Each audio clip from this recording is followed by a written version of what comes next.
Hi, everyone. Today we're talking about program planning models in health promotion.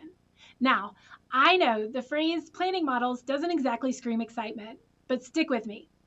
These models are basically the roadmaps that keep health programs from turning into well-intentioned chaos.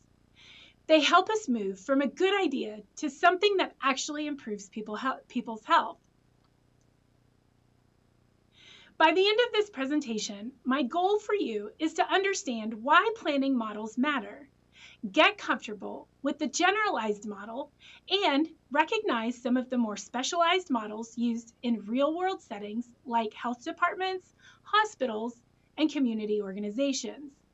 More importantly, I want you to walk away feeling like, okay, I could actually use one of these someday, instead of, wow, that was a lot of boxes and arrows.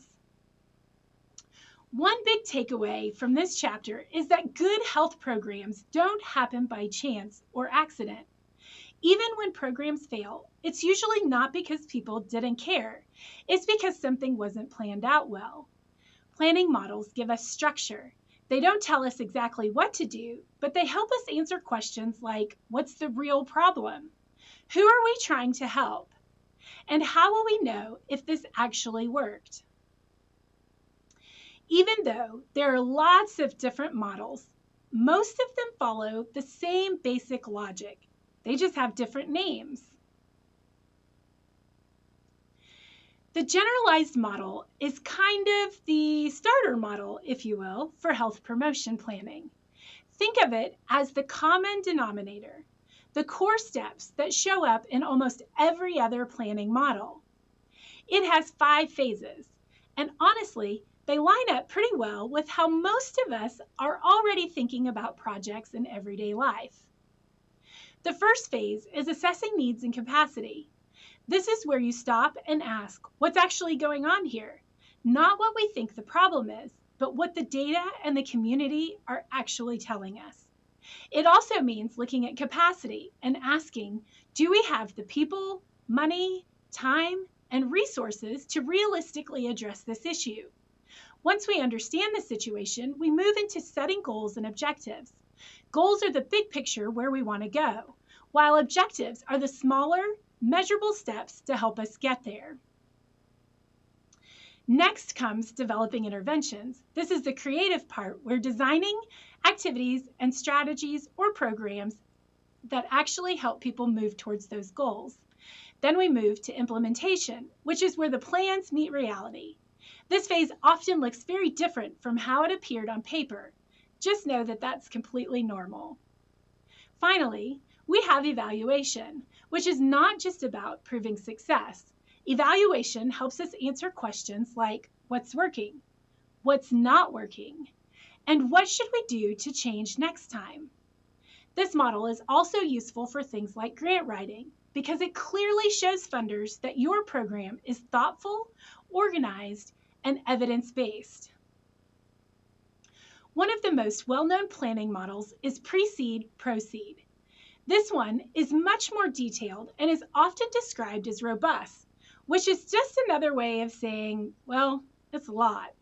The Pre-Seed portion focuses on assessment and planning, while the Proceed focuses on implementation and evaluation.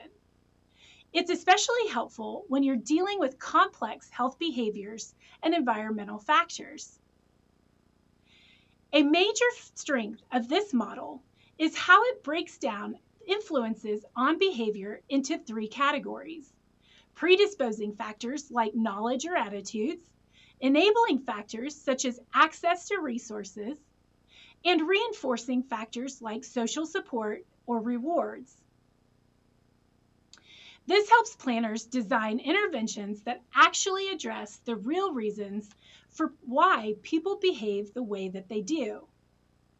The MAP model, developed by the CDC, is often used by local health departments. What makes MAP stand out is its strong emphasis on partnerships and community involvement. Instead of professionals deciding everything, MAP encourages communities to help define problems and solutions together. There are also several other models designed for very specific settings. For example, intervention mapping helps turn assessment data into theory-based strategies. Healthy cities and healthy communities focuses on empowerment and partnerships. The Change tool supports policy, systems, and environmental change. And the ACHI toolkit helps hospitals conduct community health assessments.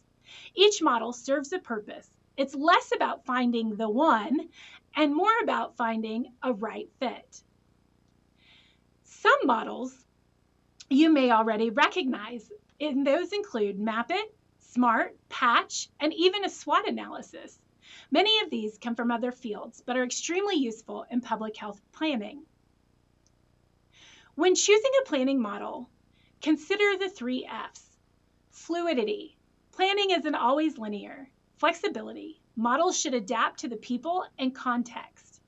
And functionality. The goal is better health, not a perfect plan.